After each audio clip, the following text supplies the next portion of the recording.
бара на некој начин условно кажано рекет, да треба да плаќаш мито, пошто ти сакаш да си го поставиш бизнисот како што треба и сваќаш дека ако идеш да го поставиш како што треба, дека е невозможно да биде. Си дошол дома 11:30 недела, пола сат пред затварање, улетуваат 5 души овакво, вработени, малтретираат, нека дојде газдата, која е газдата, ваму таму, су мидел, и са јам млад, неискусен, лечат фрустрација на тебе, некој го стајле таму инспектор, биг бос да биде, пишува некоја казна и ти вика, дека услуга ти направив, ти пиша 1600 евра. Една од 4 држави у светот во кој ставка за полнење на буџет е казни.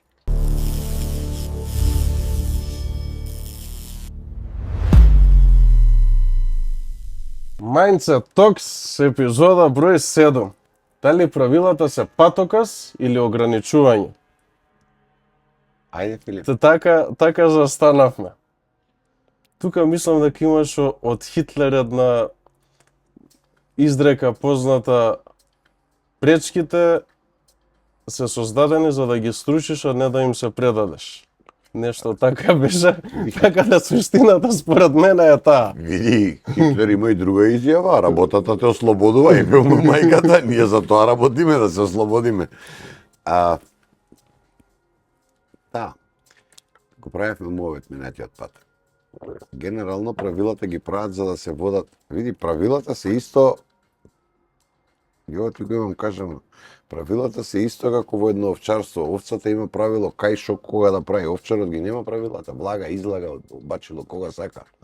Куќето има други правила. Во зависност од нивото на кое шо си, така правилата ти возат. Правилата исто што и законите, така ќе му дое. Пошто јас знам пример, се закони. еве кај нас конкретно од моје искуство, закони пример за претходни бизнеси што сум имал со угостителство поврзани, ниеден закон не е пропишан како што треба да биде до крај. И тоа е така за тебе да те баваат, наедноставно кажано, да дојде некој дојле, да ти бара на некој начин условно кажано рекет, да треба да плаќаш мито, пошто ти сакаш да си го поставиш бизнисот како што треба и сваќаш дека ако идеш да го поставиш како што треба, дека е невозможно да биде све тоа што е и на крај некој различно го толкува. Јас сега ми се враќаат како флешови назад кој ќе ми дојало инспекција угостителство, знаеш како доаѓаше порано.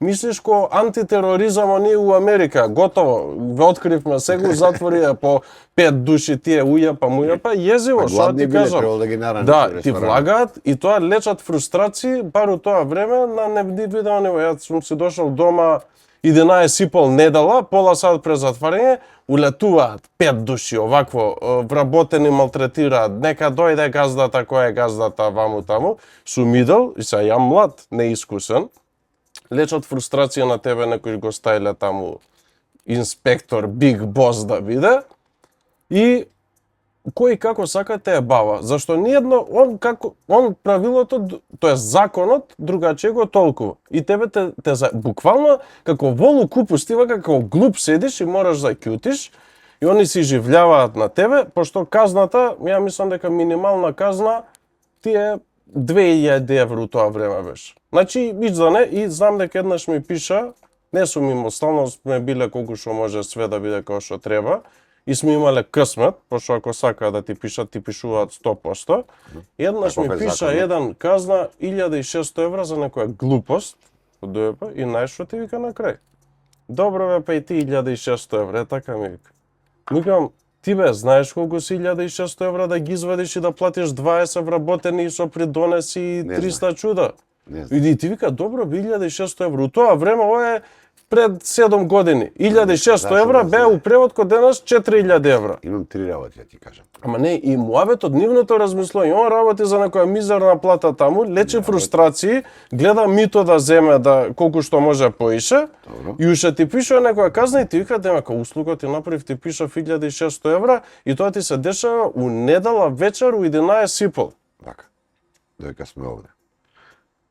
Некој малце писмен, нека провери, дека ние сме една од 4 држави у светот во кој ставка за полнење на буџет е казни. Знаеш што значи ставка во буџет? Предвидени приходи.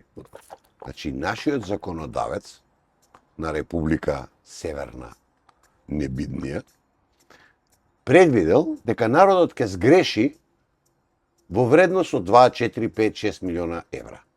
Значи, ти мора да сгрешиш, бидејќи сме пишале, ние мора да го исполниме квотата, дали разбираш? Да. Во буџет ставка казни, значи ти мора да сгрешиш. Тоа е прва работа. Втора работа. Тој инспектор таму е ликот од некоја претходна емисија кој му е топ, бидејќи он е на државно, а си живее као приватно. И он е така насетиран, он у животот може децата му помогал комшијата да ги направи.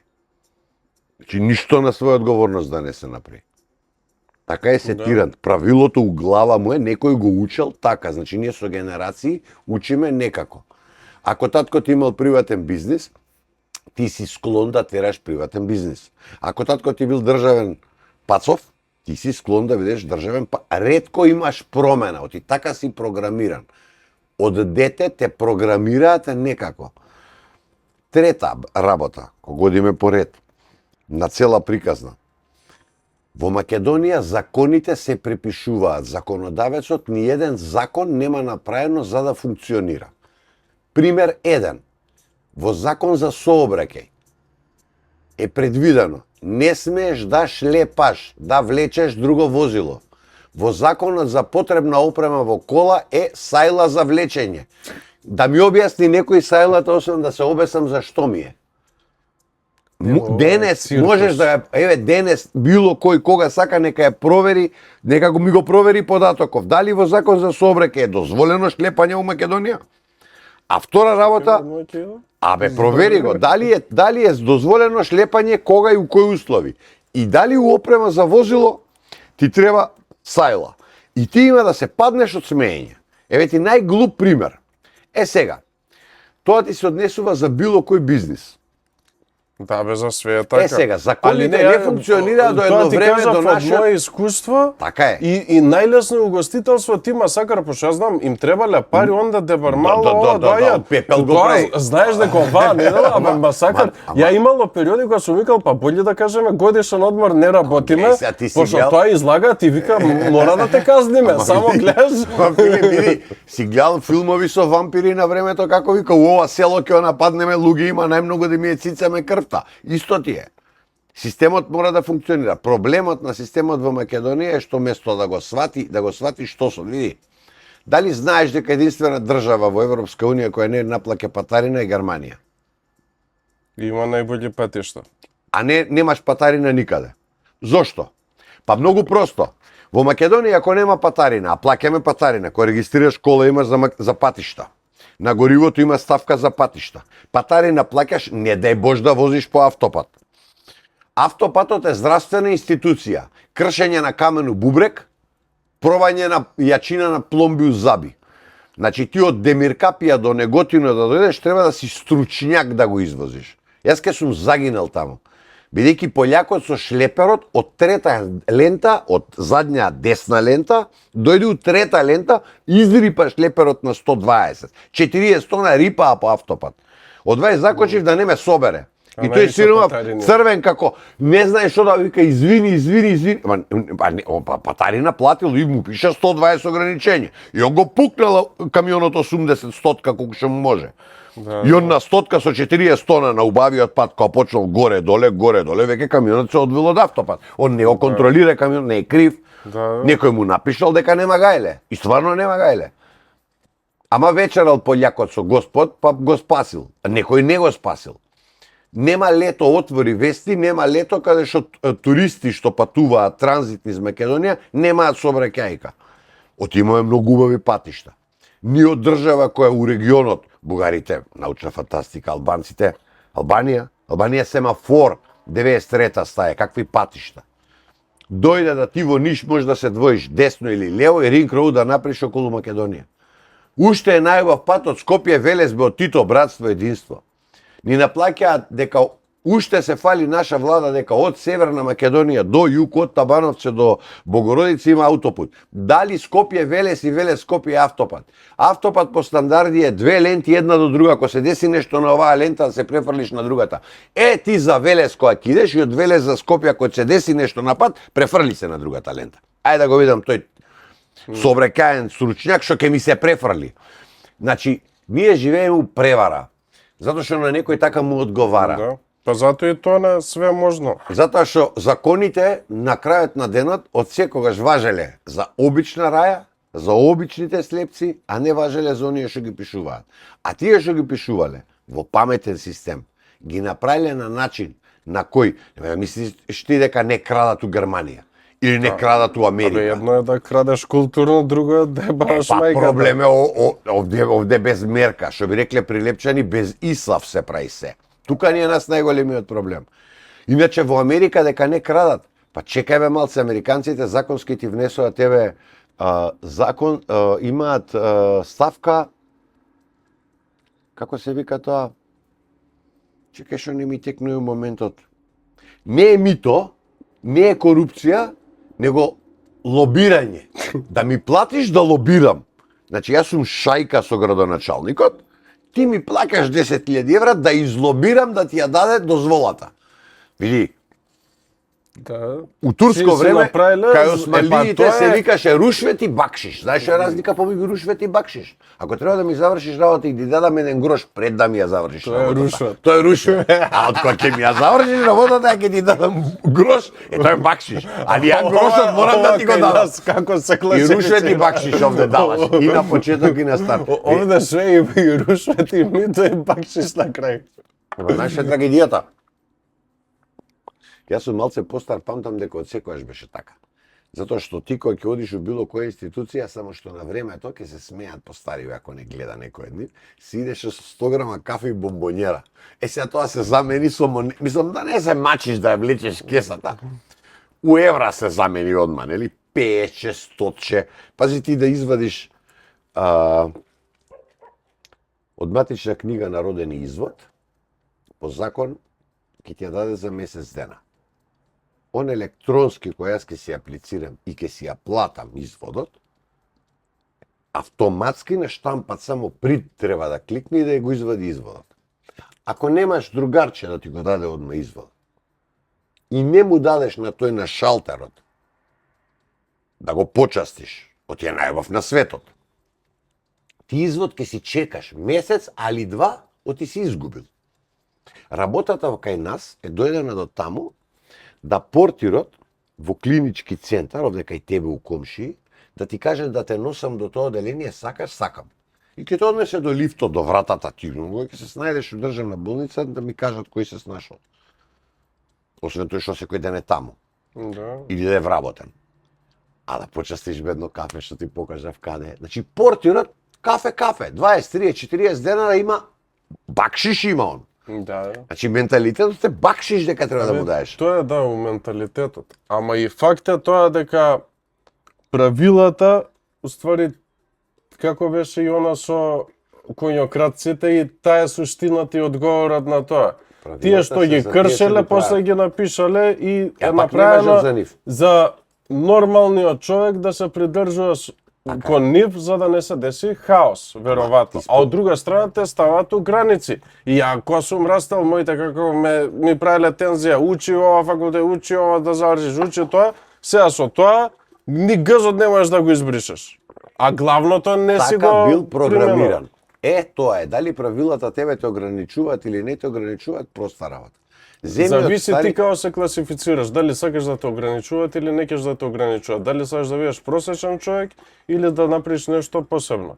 Ако сакаш да направиш нешто посебно или да изграиш нешто, не смеа да те ограничува. Треба да ги знаеш и да играш според нив. на границите малце лево, малце десно. Да, според нив да А играш. ако идеш ти по правилата, онда е невозможно да направиш ништо различно, пошто не е тоа дека ти треба да ги срушиш, да ги кршиш правилата, Ајде, него да за многу криминалец. иновативни работи нема уште правила. И ти ако кој како го толкува тоа, онда не можеш да направиш ништо иновативно.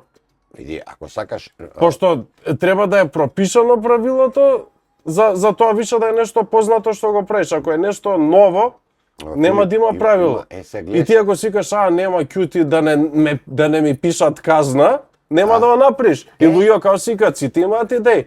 Ама остаи тоа, може ќе нема да успее, или може ќе ми дојде инспекција, или кој сега ќе се заебава со регистрација таму со ова, со она. Минатиот пат, што правевме муавету некој од минатите патишта во врска со луѓето, пак зависи од нивната слободна волја. он ако сака ќе најде изговор, ако не ќе најде начин. Значи нема проблем кој не е Да, ама решен. јас сум имал проблем, пошто мене така ме програмирали уште од мал, да се ја пример сум имал и гнев према сам себе долго време колку сум држал требал до тоа? да се изборам со тоа и да ја сватам оваа суштина сега што ја знам, пошто ти тераш бизнес, тераш оваква, лечат луѓе фрустрации на тебе и ти на некој начин па се приспособуваш, се знаоѓаш тој, ајде сега ќе јадам со овој, ќе ручам со оној за контакти, за да не за контакти, за да не ми пишат казна, пошто на нив си им бил интересен, тој бил на позиција некој овчар и ти сега треба да се дружиш на некој начин, за да, нели, Да му дадеш. за да не каже онда се наљути, ајде оној ми се прави важен, пише му казна. Ова држава така Може. беше порано. Ама Не и дај уште- Боже ти нешто. Па Па не, уште. ти кажувам за тоа искуство тогаш, сега немам искуство Па со... оди у реалниот сектор што излагаат надвор, на пример, ако сака он да те казни, ќе те казни. Тоа зависи само од него, од слободната волја на законодавецот. Законодавецот така го направил законот, што по било кој закон, значи кај нас посебно до Грујо имавме одреден број закони. Кога дојде Грујо, у неговото време, за да бидеме ние модерни, ја мислам дека повеќе закони во Македонија се имат напишано у 5 години отколку претходните 50, од кога постоела од Народна република, па социјалистичка и така натаму. И сега у тие закони неретко никој не го сменил претходниот, како со сообраќајот. Еве ти прост пример. Значи два закона, имаш два закона. Имаш закон не смееш да се шлепаш на улица и закон што треба да имаш у кола. Никој што го пишал новиот закон не му текнало да го смени стариот. И двата се актуел. И сега ти како сака ти викаш што не ми треба да шлепам, не носам сајла. Ојте чек. Зависи дали на тој му требаат 50 евра или не му требаат 50 евра. Така е. И си игра. А зошто е тој? А кој е тој таму што треба да ти ги земе 50 евра? Ти си млад и помладиве немаат искуство од војска. Во војска старите знаат десетар и разводник беше обавезно некој од планина симнат. Кој ни овците не го слушаат во неговото бачило. Пази, ни овците, никој ништо. И него му вика ти си власт да ги водиш луѓево. Мама и мебе мамина. Бидејќи он е тука најбитниот дечко у сите. Ти мора да го слушаш, командата е таква хиерархијата, а он е стаен за да слуша некој над него. Не размиша лево-лево, десно-десно, напред-напред. Тој не размиша, он е среќен што е на таа позиција.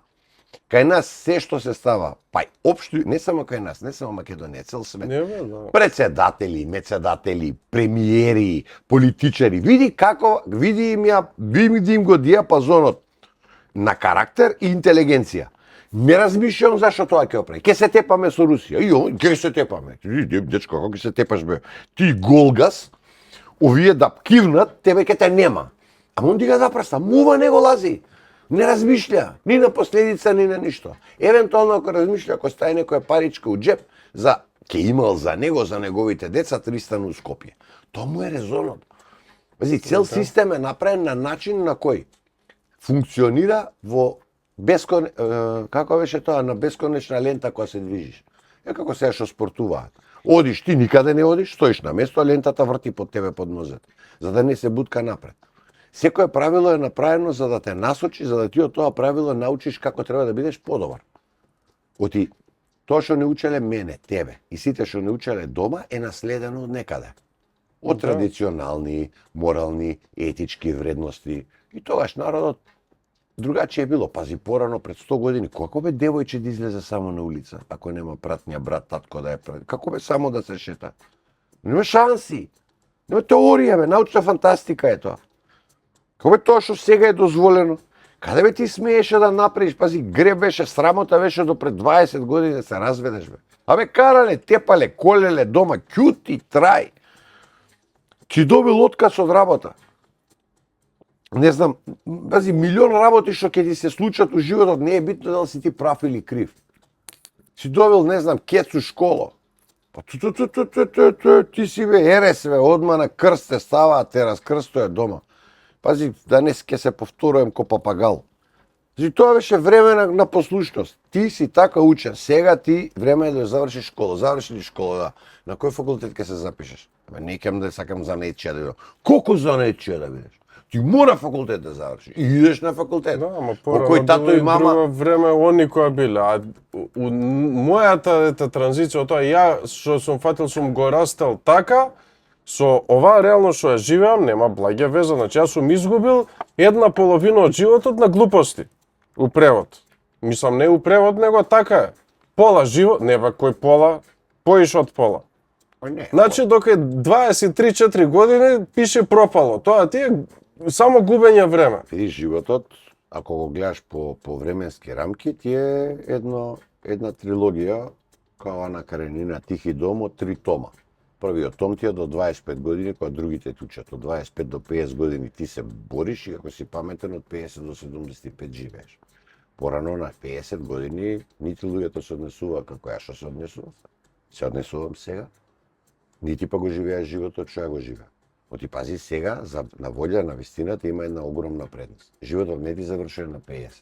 Тоа значи дека од твој 30 до 50, колку што имаш 20 или 25 до 50, колку што имаш 20-25 години, кога треба да ствараш деца, фамилија, но стопа некој трчаш.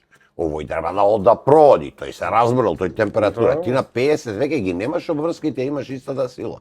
Имаш уште 20 години нешто да направиш. Се помести границата на стварање. Не се плаши, имаш многу време. Не бе, ја не се плачам, само се нервирам. Ама морало да биде така заради... Па не, све има зашто, пошто па се имаш уште толку поише гнев за да ги направиш работите што сакаш да ја направиш. Помисли еден мал податок дека тоа што ти имаш време да го смениш, можеби генерација пред тебе на татко ти, на мајка ти не може. Било друго време. Па друго време било, ама види, другото време ние живееме во наследно општество. Например, нас ни беше кажано, имаше една реченица која е тотален нонсенс. Учи сине да не работиш. Учи да не работиш. Значи, не учи да заработиш да не работиш. Како бе да учам да не работам? Не мекот кога ќе завршам, што ќе правам? Крст раце ќе си седнам и ќе ме рани некој друг. Мисля, учи да не работиш. Од учи да не работиш, дојда државна администрација, дојде инспектор. Тие се со филозофија учи да не работиш. Значи, јас сум државно. Пази, ние сме држава во која државен административец не смееш да го избркаш. Терорист да биде. Добие ли дозвола дека е државна администрација, ти нема шанса да го избегаш, да го избркаш. Затоа ние од 65-70.000 цел државен апарат 90-та година кога се осамосталивме, стигнавме на скоро 300.000. Тие 300.000 се гласачка машинерија. Он си вика, мене ми е добро, каква и да ми е платата, работам на тезга на работново место, а после тоа си работам уште некоја работа. Топ! Брат, топ! Него му е најбоље. Он вика само евала. И за кого треба да заокружам за 4 години. Тоа го интересира. Сега е сигурен дека не може да го избрка, порано имаше доаѓа СДСМ, брка ВМРО-вци. Доаѓа ВМРО, коле СДСМ-овци. Сега веќе треба нови да донесеш. И само расте апаратот. И се ти види вамо, Филип, се е логика. Моје мислење ќе ти кажам. Порано имало занат. Во време на, еве да речеме, твои дедовци, мои дедовци. Значи, кога ќе одел некој да учи занат чиракот, таткото на детето, му плаќа на мајсторот и му вика, јас ке ти плаќам ти да го учиш. Че тоа било факултетот. Во моментот кога мајсторот ке рече, не ми плаќај, за детево што учи кај мене. Значи, он веќе ги извадил парите со неговата услуга. Што му го мете дуќанот, што му помаѓа у работата, он видел дека има аер од малиот, ќе го биде. Па малиот после од чирак ќе стане калфа, и кога ќе дојде да биде мајстор, и неговиот мајстор што го учел, со уште 10 мајстори од чаршијата, 20, 50, 100, колку и да биле, ќе се соберат во тајфа, мајсторска тајфа, и ќе речат овој го бива или не го бива. Не само као стручност, него и по карактер дали го бива. Дали лаже, дали краде, дали обманува.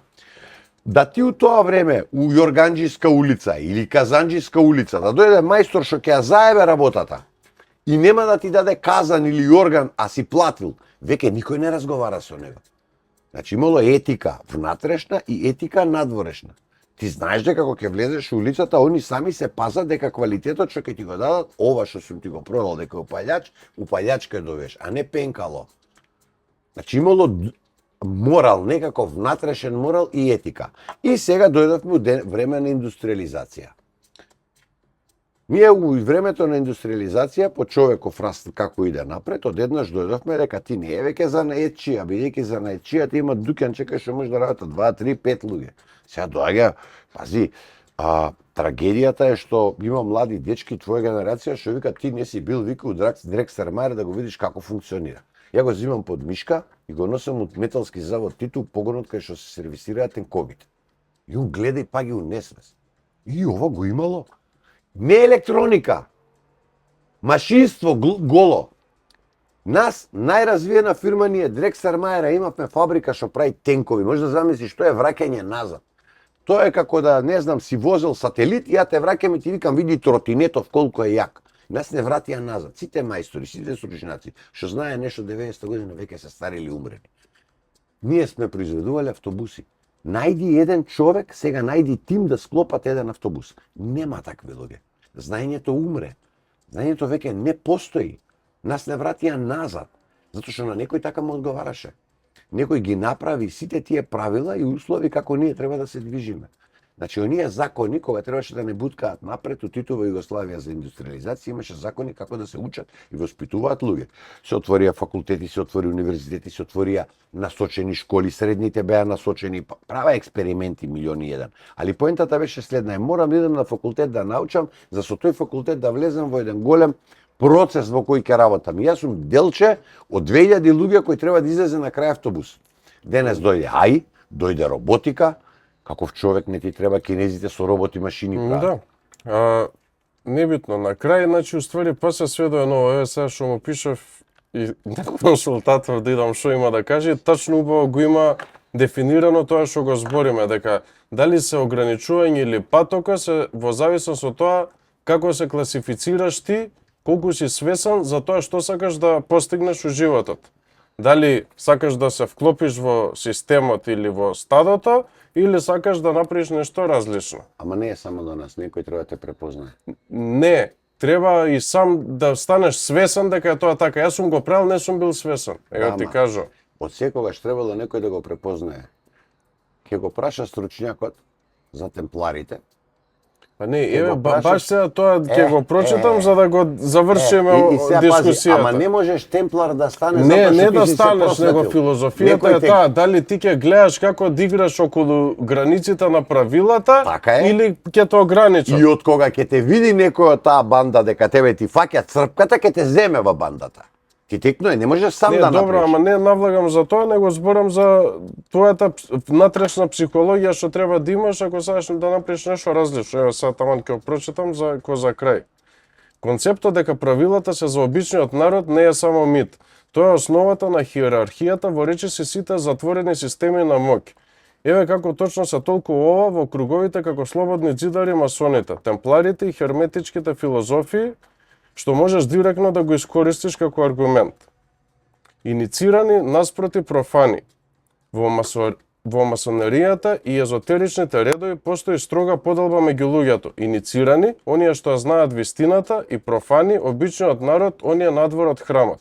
За профаните, правилата, законите, догмите, религиите се сметаат за апсолутно неопходни. Обичниот човек функционира на страф и казна. Ако нема строги правила што ќе го ограничуваат, општеството ќе се распадне во хаос. За нив правилата се ограничување. За иницираните, тие ги учат тајните на геометријата, природата и универзумот. За нив правилата не се ограничување, туку алатки, символично представени преку шестерот и аголникот. Тие го разбираат системот и токму затоа можат да го користат системот за да владеат. Тие се архитекти на правилата по кои живеат другите. Значи, кои се овие профаните? Тие што се осознале? Што им текнало? Не, другите се тие. Не. Кои се едните? Едните се тие како... Иницирани и профани се делат. Да, ама кои се тие што се осознале? Што станале свесни? Иницирани. А што не се свесни? Он сконтал што треба да прави. Ма не, па тоа е уствари. Баш така е, тачно јас се зачудив што ми дае волку добар одговор на истото што го збориме и е така, таа е реалноста. Тоа е колку е сад. Нема врска тука ни масони ни ништо, него таа е психологијата и филозофијата и свесноста што треба да имаш за да знаеш што сакаш у животот. Единствено нешто што нема негација, тоа се вика осознавање. Знае, не знае. Има, нема. На осознавање има ли контра? Чеки, друго прашање. Дали мислиш дека религијата, зборам оваа религија што има тука општо прифатена на луѓево, е истото што и овие правила односно профани, пошто Точно. тоа, според моето размислување, јас се слагам со тоа што го проповедам, а јас имам други мои размислувања со универзум, енергија, чуда и Се служам така со дале. Тоа не е дека е поразлично од тоа што го проповеда религијата, ама е многу полесно да ги поставиш догми, правили дека треба да иде у црква, да не знам што да прави, да не сме Да ова, да не постига. сме, да, пошто е многу полесно за обичниот човек да го натераш. Не, На него му е правила. полесно. На обичниот човек, на самиот обичен човек му е полесен. Човекот го измисли Богот за да има кој да му биде крив. Кога ќе направи било кој добро, овој син ми на 10 години ме замисли. Вика, тато, јас сватив една работа. Господ го измислија луѓето. Зашо бе, синко? Вика, за да кога ќе укакат нешто, некој им биде крив. Оти кој е добро, види ја што направив. А кога не чини нешто, он вика, види, против Господ, мене. да, ама така он сакаше, значи, не е до мене, ја ништо не сгрешив, си ја перам она, Понтије Пилат, си се перам од својата грешка, Господ така сакаше. Видиш, ја разбираш ја конотацијата. Втора работа за верата. Чекај малце. Религија и вера исто ли се? Не, ова е следна тема. Може таман најава. Да не, Ајде само мисли. најава. Религија и вера, дали е исто? Не знам. Не, различно е. Религија е едно Дефинитивно. што е проповедано, Религија а е верба попот што е ти каже, внатрешна вера. да си ми верба жив и здрав. И може различно да се Е толкува. па, следната тема баш ќе подискутираме за ова, за некои работи ќе ти ги кажам што јас ги знам, а ти ќе ги провериш тоа што ќе ти кажам, како религијата настанала и на чија сметка и што е поентата. Како кажа правилата се за народот, само најава една мала. Народот за да може да не се распадне општеството, така? Да. Добро. Истото и ја мислам дека е со религијата буквално исто. Па чекај малце бе, немало кецу држава, кец, тоа е исто, ама немало тоа како местна заедница во време на ќе Јустинијан. ќе го склопиме тачно следното, ама тука е Види малце, религија. ама прати го ова, немало местна заедница, немало општина. Попот пишува кој се родил, крштевањето е останато да те запишат у црковната книга од времето кога попот ја правил статистиката во државата. Прва империја со доказ дека водела статистика е Римската империја. Статистика не се водела заради џабе. Се водела за да знае колку народ има, колку стока има, Добро, на тоа кого да не данок треба навлагаме да сега, тоа е следна епизода, ќе го склопиме тачно Се е насловата, малку смислено. религија и вера. И